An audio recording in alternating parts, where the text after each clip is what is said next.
Mafia Atiq Ahmad और उसके भाई अशरफ को प्रयागराज मेडिकल कॉलेज के सामने गोली मारकर हत्या कर दी जाती है। बताया जा रहा है कि वो मेडिकल टेस्ट के लिए प्रयागराज मेडिकल हॉस्पिटल जा रहे थे। हत्यारे पत्रकारों के भीड़ में साथ में खड़े थे और उन्हें ताबड़तोड़ गोलियां चलाकर दोनों को जन्नत पहुंचा दिया।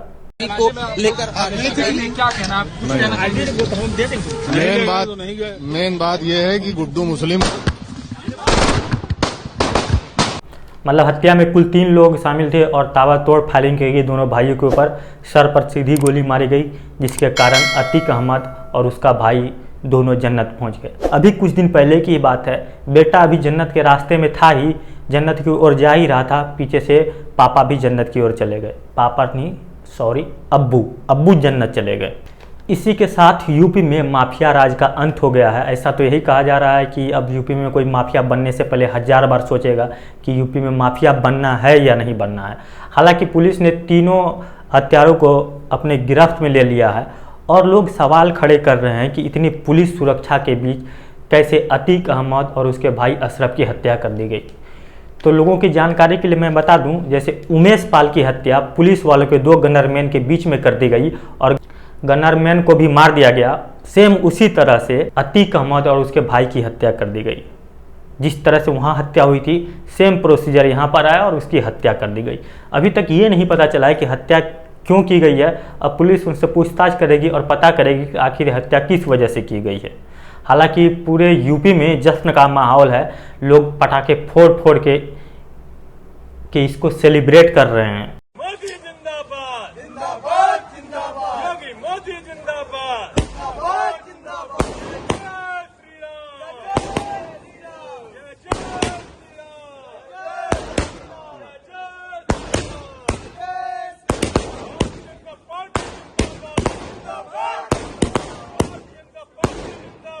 एक बात तो सही है कि यूपी में योगी राज में माफियाओं का अंत हो रहा है। जिस तरह योगी जी ने कहा था कि माफियाओं को मिट्टी में मिला दूंगा, तो एक एक करके माफिया मिट्टी में मिलते जा रहे हैं। हालांकि जो सुरक्षा में 17 पुलिसकर्मी थे उनको सस्पेंड कर दिया गया है और इस पर जांच बिठाया गया है कि आखिर इतने पुलिसकर्मी के बीच में 2 लोगों की हत्या कैसे हो जाती है, वो भी ऑन कैमरे पर।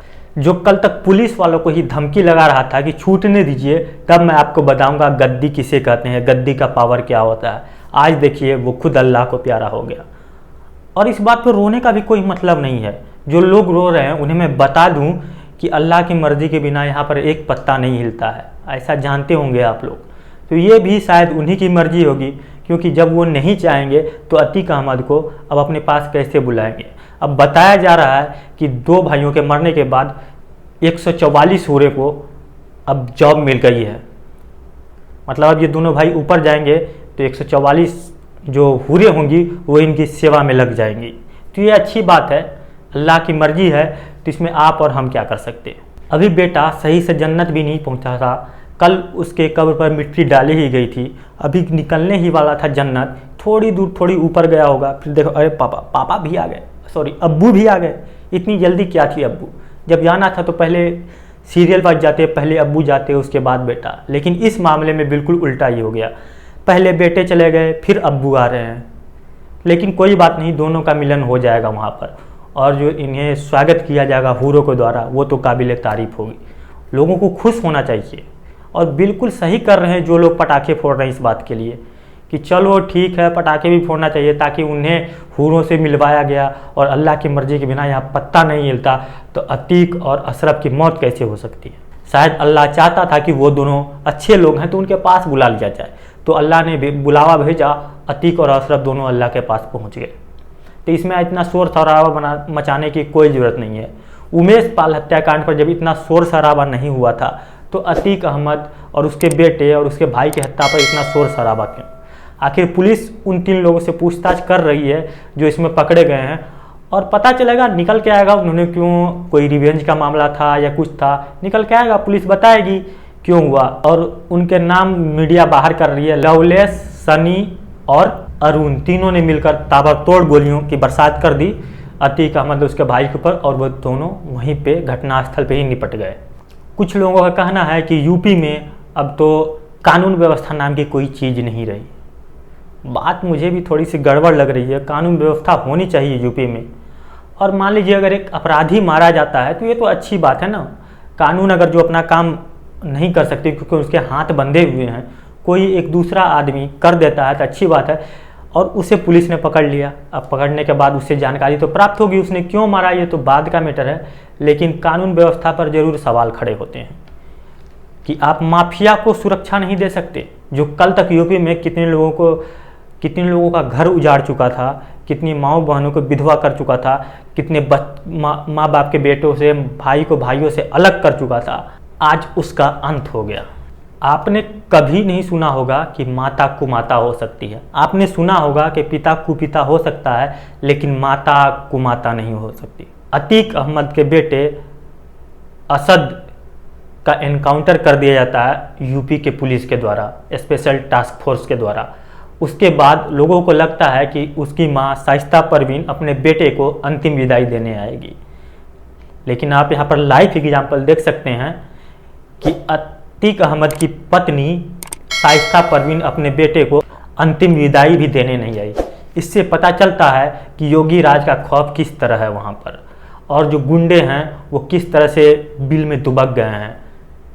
तो आप इस तरह से आपको लगता होगा कहीं ना कहीं ये जो माता थी शाइस्ता परवीन, वह कुमाता निकली, अपने बेटे का चेहरा तक नहीं देख पाई। अब सोचिए ऐसी ऐसी माएँ होती है खास धर्म में। इससे पहले भी एनकाउंटर्स किए गए हैं यूपी में, लेकिन कोई उन पर रोता नहीं है क्योंकि वो एक हिंदू समाज के होते हैं।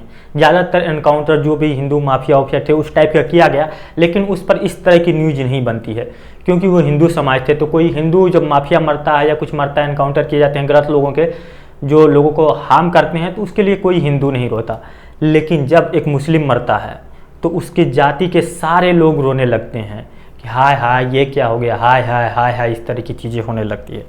अभी एक पत्रकार मुस्लिम मोहल्ले में गया था, असद के एनकाउंटर पर उसने सवाल पूछा। सवाल पूछने के बाद वहाँ पर एक अजीब सी बिलबिलाहट देखी गई। असद का एनकाउंटर सही हुआ है? आप अपने घर ले जाओ इसको, कैमरे को, ठीक है? ये जो ना यहाँ खत्म कर दो इसको, ले जाओ कैमरे मेरे को घर अपने। क्या पूछ रहे हो इससे तुम? तुम्हारी हिम्मत कैसे हुई पूछने की? क्या कहा? हिम्मत कैसे हुई? क्या कहा उसने? तुम्हारी हिम्मत कैसे हुई पूछने की? क्या कहा? क्या कहा? उसने क्या कहा? उसने क्या कहा? ऐसे मत बोलिए, अगर पता नहीं है तो बोलिए मत, मत बोलिए। आपको बात नहीं करना मत करिए। आज ही दिन मिला था तुझे, ये तो बता। चलो भाई, दिक्कत क्या है? बुरी बात है। चलो चलो भाई दिक्कत, रास्ता बंद नहीं कर सकते। आप मेरे घर के सामने खड़े, आप यहाँ से जाइए। आप जाइए, नहीं जाइए। आप देख सकते हैं वीडियो में कि किस तरह की बिलबिलाहट देखी गई कि उसने सवाल कैसे उस मोहल्ले में जाकर पूछ लिया जहाँ पर मुस्लिम ज़्यादा रहते हैं। क्या एक पत्रकार को यह भी हक नहीं है कि एक आतंकवादी या माफिया जो लोगों को दिन दहाड़े गोली मारता है उसके ऊपर सवाल पूछे, और यूपी में सवाल ना पूछे? ऐसा हो सकता है? ऐसे पत्रकारों की बहुत ज़रूरत है हमारे देश में, ताकि जो प्रोपगेंडा चल रहा है उसको उजागर कर सकें। अब बताया जा रहा है कि लिब्रांडू में पूरी शोक की लहर है। अभी 1 से 2 दिन मुश्किल से हुआ होगा कि लिब्रांडू लोग अभी शोक से बाहर निकलना चाह ही रहे थे, लेकिन एक और शोक उनके ऊपर पड़ गया। अब इनका दर्द इस तरह से बढ़ गया है कि पूछिए मत। अब इनके स्थान विशेष में दर्द होने लगा है।